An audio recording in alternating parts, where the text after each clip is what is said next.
One of the more fun and exciting challenges I faced recently was in reimagining an art appreciation course for an online environment.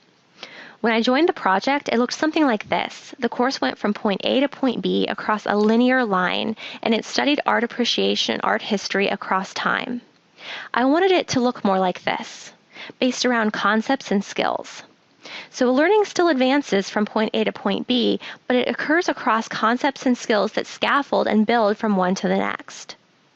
In order to make this happen and for it to be successful, there are certain elements that need to be present in the course. For one, there needs to be identification or acknowledgement of current skill levels. Some students are coming into this course with very little art knowledge of history and appreciation, and some are coming in with quite a bit.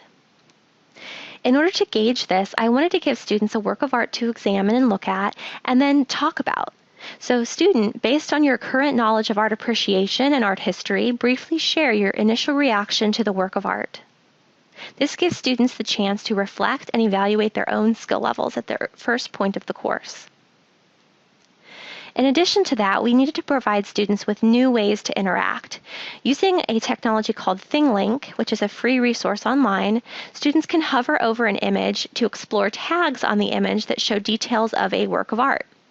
So student, hold your mouse over the tags on the image to explore how the details of the work of art are significant to the characteristics of the movement. I also wanted to give them opportunities to watch and listen to multimedia that provided in-depth analysis of works of art, and then ask them questions and give them the chance to respond. Another element necessary for the success of this course was that there be clear opportunities for students to see evidence of their own growth. So I wanted to show them that same work of art from the beginning of the course, and now say, student, you've explored an example of an in-depth analysis of this work of art. How did this analysis differ from your own initial interpretation? This will give students the chance to see how much they've grown in their knowledge of art. I also wanted them to have an opportunity to create an art journal using Prezi. So each week, you will add your interpretation of a work of art to your art journal. So be sure to keep track of the URL so that you can access and add to your work. Using Prezi gave them a chance to add images and descriptions.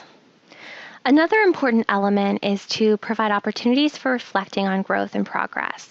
So I wanted to give students an opportunity to reflect upon how their interpretation of art has changed. So student, reflect upon how your interpretation of art has changed since you examined the Arnolfini portrait in the beginning of the course.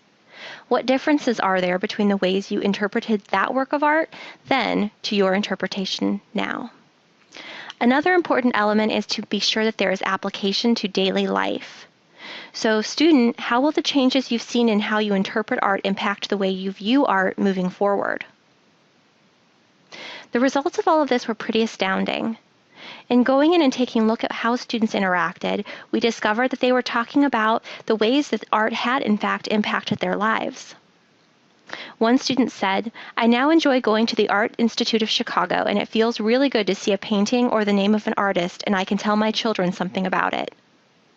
Another student said, "Instead of just looking at the obvious, I now ask questions, like who made it? When was it painted?" Another student said, "I will never just look at a painting, but I will look for the vision the artist was creating. Thanks to this course, my son and I will visit the museum for the first time to see the girl in the pearl earrings." To me, that's success.